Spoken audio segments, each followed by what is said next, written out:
सत श्री अकाल, जय राम जी की रहुआ सब। निर्दयी नहीं हो सकती हैं अदालतें, ये अहम टिप्पणी की है हल्द्वानी रेलवे जमीन पर अतिक्रमण मामले पर सुप्रीम कोर्ट ने।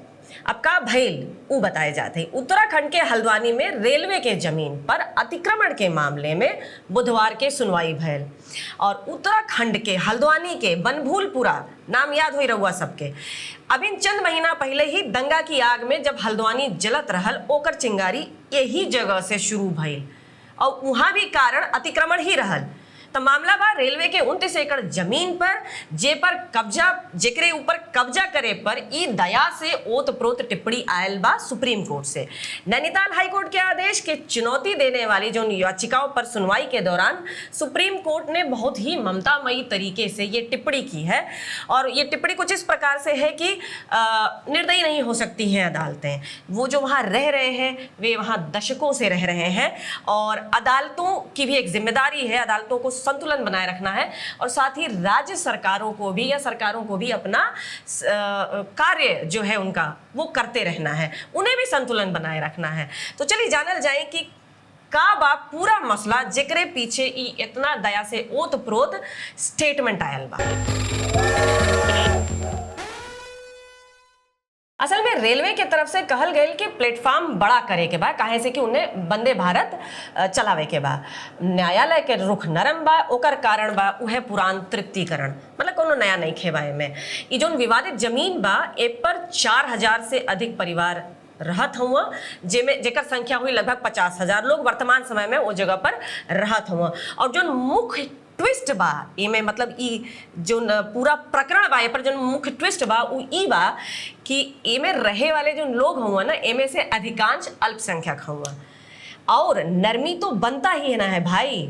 मतलब अपने देश में अगर देखा जाए तो आज़ादी के बाद से दो काम बहुत तेजी से भइल बा। पहला तुष्टीकरण यानी कि तृप्तिकरण, लहा लोट तेजी से, और दूसरा बहुसंख्यक जो है उसमें तेजी से हीन भावना भरना कि वो अपने आप को दोयम दर्जे का नागरिक समझे। बिना चूके ये काम हो रहा है और जो सोने पर सुहागा है वो ये है कि 4 सप्ताह में अवैध अतिक्रमणकारियों के घर के लिए सरकार के आदेश भइल बा कि वो भूमि चिन्हित करे और भूमि चिन्हित करे के बाद उन्हें रिलोकेट करे।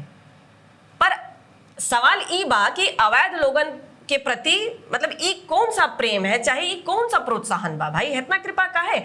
ऐसे ही एक और अभी हाल फिलहाल आज ही बल्कि कहिए जो आदेश आया है वो कुछ इस प्रकार से है कि कोर्ट ने आदेश दिया है, अभी नहीं खुलेगा शंभू बॉर्डर। सुप्रीम कोर्ट ने यथास्थिति बनाए रखने का दिया आदेश और कमेटी बनाने का प्रस्ताव दिया है। हरियाणा पंजाब बॉर्डर पर किसान आंदोलन मामले में, जैसा कि आप सभी लोग जानते हैं कि वहां इकट्ठा हो रखे हैं लोग, और इस मामले पर सुप्रीम कोर्ट ने यथास्थिति बनाए रखने का आदेश दिया है और कहा है कि आप मतलब उसका मर्म यही निकलता है कि हाँ ठीक है, आप बॉर्डर्स जाम कर सकते हैं या रास्ते जाम कर सकते हैं। अच्छा, जौन पूरा मसला आप रउआ सब सुन ला ऊपर हमार कुछ प्रश्न बा कि जौन ई डेमोग्राफी में परिवर्तन लाए वाला षड्यंत्र है ऊ का सुप्रीम कोर्ट नहीं देख पा रही है या देखे के ना चाहत बा, देखना ही नहीं चाह रही है। 10 साल से, दूसरा सवाल, 10 साल से बीजेपी की पूर्ण बहुमत की सरकार रहल, उत्तराखंड की बात करें, और तीसरी बार भी है, लेकिन किंतु परंतु भनते सिस्टम केकरा के चलत बा, सरकार केहू के और सिस्टम केहू के चलत बा। तीसरा सवाल, क्या सुप्रीम कोर्ट एक खास विचारधारा के ज्यादा प्रभाव में बा?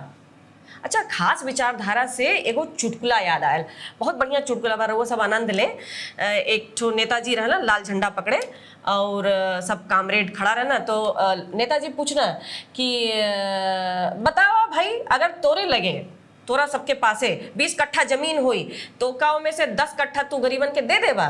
तो भाई कामरेड सब बोले हाँ हाँ दे देंगे। फिर उन्होंने बोला, नेताजी फिर बोलना कि अगर 2 गो घर हुई तब क्या आप एक घर गरीब को दे देंगे? तो बोले हाँ हाँ बिल्कुल दे दे। फिर नेताजी पूछे, एकदम उत्साहित हो गए, कहे कि भाई कामरेडों में तो गजब का उत्साह है, गजब की देश सेवा है, गजब का देश प्रेम है। कहने लगे देश प्रेम नहीं, गरीब प्रेम, सो कॉल्ड, ठीक है। फिर उन्होंने पूछा कि मान लीजिए कॉमरेड आपके पास 2 कार है तो क्या आप उसमें से 1 कार गरीब को दे देंगे? बोले हाँ हाँ क्यों नहीं दे देंगे, बिल्कुल दे देंगे।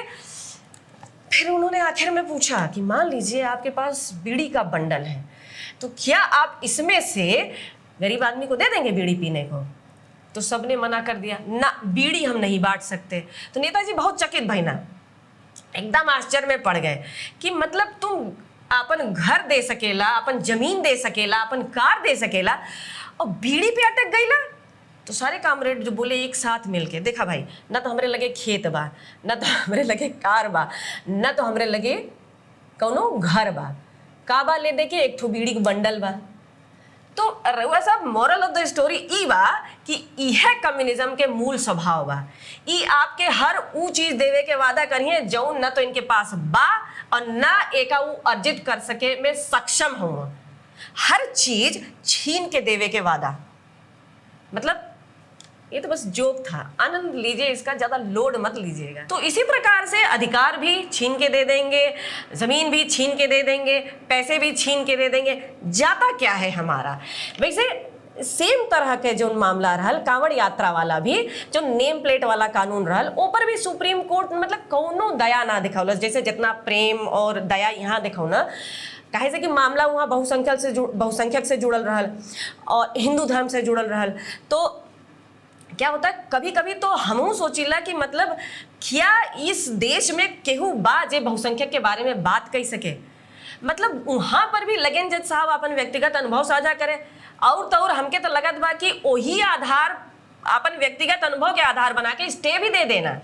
मतलब काही पारिवारिक माहौल रहा हुई कोर्ट रूम के, जहां पर वो अपना व्यक्तिगत अनुभव साझा करके अपने व्यक्तिगत अनुभव को संविधान के ऊपर, कानून के ऊपर रख के उन्होंने स्टे दे दिया।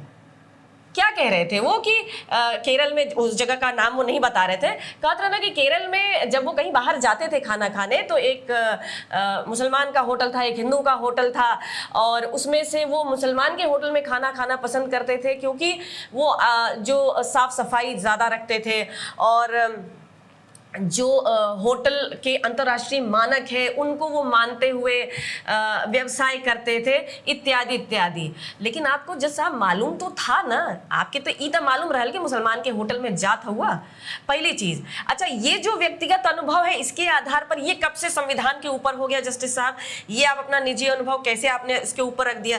अभी तक तो हम यह जानत रहली कि केरल में जो पढ़ाई लिखाई का जो दौर शुरू होता है बच्चे का, उधर से ही वामपंथ की ट्रेनिंग शुरू हो जाती है। एक पुस्तक का पृष्ठ मेरे पास भी था, उसमें दो चित्र बना हुआ था, एक चित्र असलम का था, दूसरा चित्र अप्पम का था। असलम भी मिठाई बेच रहे थे, अप्पम भी मिठाई बेच रहे थे। वो चित्र कैसे प्रदर्शित किया गया था हम आपको बताएंगे तो आपको आश्चर्य होगा, बल्कि आश्चर्य नहीं होना चाहिए। जो असलम थे वो बिल्कुल साफ सुथरे थे, कोई मक्खी वक्खी नहीं भनक रही थी, और जो अप्पम थे वो महागंधारे थे और बहुत मक्खियां भनक रही थी। और सवाल पूछा गया था कि if you want to purchase sweets, from where will you purchase, from Aslam और फ्रॉम अप्पम। तो ऑब्वियसली है, बच्चा जो है उसे बताया जा रहा है कि आप असलम की दुकान से खरीदेंगे। ठीक है, इस प्रकार के निजी अनुभव के आधार पर यदि हर कोई व्यवसाय करने लगे या न्याय करने लगे तो किस प्रकार का होगा। जैसे हम जब छोट रहनी, हम जब स्कूल जात रहनी तो बहुत मार खात रहनी, खास तौर से गणित के अध्यापक से, संस्कृत के अध्यापक से। मतलब क्लास में घुसते ही हमको निकाल के अलग कर दिया था, पर जैसे ही 12 सत्ते वो पूछते थे, मतलब मेरी आत्मा 84 योनियों में घूम कर वापस आ जाती थी, मुझको उत्तर नहीं आता था। ठीक है, उसके बाद जबरदस्त पिटाई होती थी, छड़ी लेकर आते थे बड़ी वाली।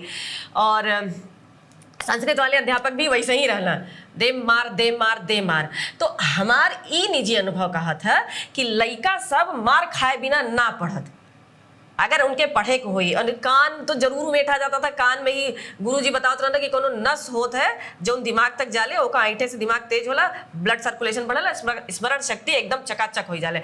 तो हमहू ऐसा करी फिर, कहे कि हमार निजी अनुभव ई कहत है कि भाई लड़का सबके जब तक मार कुटाई ना करल जाए तब ले वो ना पढ़िए।